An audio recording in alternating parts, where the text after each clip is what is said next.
दो मुख्यमंत्री 4 महीने के अंदर चेंज हो चुके हैं। तीसरी वेव के साथ भाजपा उत्तराखंड से साफ होती हुई नजर आई। इनका कोई विजन नहीं है, इनके पास कोई पॉलिसी नहीं है, इनके पास कोई योजनाएं नहीं। आम आदमी बहुत दुखी, ये पूरी तरह विफल हो चुकी है सरकार। नमस्कार, मैं राखी और आप देख रहे हैं न्यूज़ 31 उत्तराखंड। आज हम आपसे बात करवाएंगे आम आदमी पार्टी के प्रदेश प्रवक्ता समीर टिक्कू जी से, क्योंकि उत्तराखंड की राजनीति का ये इतिहास रहा है कि यहाँ पर कोई भी पूरे 5 साल का कार्यकाल सीएम की कुर्सी पर रहते हुए पूरा नहीं कर पाया है। और एक बार फिर से राजनीति जो है उत्तराखंड की गर्मा गई है और फिर से सीएम तीरथ सिंह रावत को इस्तीफा देना पड़ा है। तो इस पर आम आदमी पार्टी अपनी क्या राय रखती है और आम आदमी पार्टी के हिसाब से क्या क्या कारण हो सकते हैं सीएम तीरथ के इस्तीफा देने के, तो इसी पर हम चर्चा करेंगे समीर टिक्कू जी से। तो सर, मैं आपसे जानना चाहती हूँ कि आपको क्या लगता है कि क्या कारण रहे सीएम तीरथ सिंह के इस तरह से आनन फानन में इस्तीफा देने के? देखिए, इसमें सबसे पहला जो एक मैं कहूँगा कि भोले के फौजी कर्नल अजय कोठियाल ने जैसी हुंकार भरी और उनका हुंकार भरना और हमारे तीरथ सिंह रावत जी का जाना, ये एक तरीके से जो है मैं मानूंगा कि एक तरीके से डर गई है जिस तरह से आम आदमी पार्टी अपनी पकड़ लोगों के बीच में बना चुकी है और बनाती रहेगी। जनता की सरकार का जनता से कोई सरोकार नहीं, ये बात जो है ये समझ चुके हैं, भाजपा के कार्यकर्ता तक समझ चुके हैं इस बात को। प्रचंड बहुमत मिलने के बावजूद जो है 2 मुख्यमंत्री 4 महीने के अंदर चेंज हो चुके हैं। अब आपको मैं ये बताना चाहूँगा कि पहली वेव आई TSR-1 साफ, दूसरी वेव के साथ TSR-2 साफ और तीसरी वेव के साथ भाजपा उत्तराखंड से साफ होती हुई नजर आएगी। तो सर, अभी आपने जैसा कहा कि जैसे ही अजय कोठियाल ने हुंकार भरी वैसे ही तीरथ सिंह रावत डर गए और उन्होंने अपना इस्तीफा दे दिया, तो क्या यही एक वजह थी उनके इस्तीफा देने की?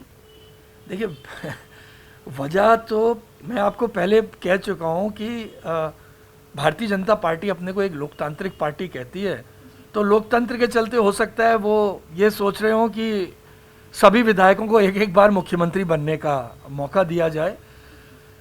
तो इनका कोई विजन नहीं है, इनके पास कोई पॉलिसी नहीं है, इनके पास कोई योजनाएं नहीं है। तो जिसके चलते इनकी ये समझ नहीं आ रहा है कि जैसे कोरोना ने प्रत्येक परिवार ने दंश झेला है उत्तराखंड में, तो अब ये समझ ही नहीं पा रहे हैं कि हम सरकार चलाएं कैसे, और ऊहापोह की स्थिति इनके अंदर एक उत्पन्न हो गई है। चिंतन शिविर इन्होंने अभी किया और उस चिंतन शिविर के बाद ये निष्कर्ष निकल के आया कि तीरथ सिंह रावत को हटा दिया जाए। मतलब आपको लगता है कि भाजपा पार्टी जो है अपने अपने विधायकों को एक एक बार मौका दे रही है, भाई आप भी आइए मुख्यमंत्री का स्वाद चखिए, आप भी आइए सत्ता पर बैठिए, लेकिन इनका कोई विजन नहीं है। तो आपको क्या लगता है कि बिना विजन के सरकार जिस तरह से अभी आगे जो 60 सीटों पर जीतने का दावा कर रही है, तो क्या वाकई बीजेपी उत्तराखंड में 60 सीटें ला पाएगी अभी की स्थिति को देखते हुए? मैं तो ये कहूँगा दूर के ढोल सुहावने।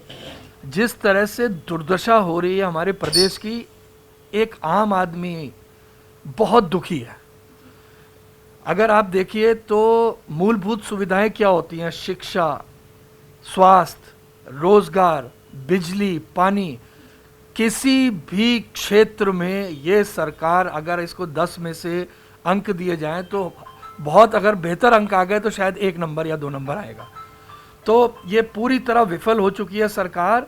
जनता इस बार इनको पूरा आईना दिखाएगी जैसे ही ये विधानसभा के चुनाव आते हैं, और इसी डर से इस तरह की स्थिति आ रही है कि ये जो है कोई जो डिसीजंस ले रहे हैं वो बड़े ही उलूल जुलूल तरीके डिसीजंस ले रहे हैं।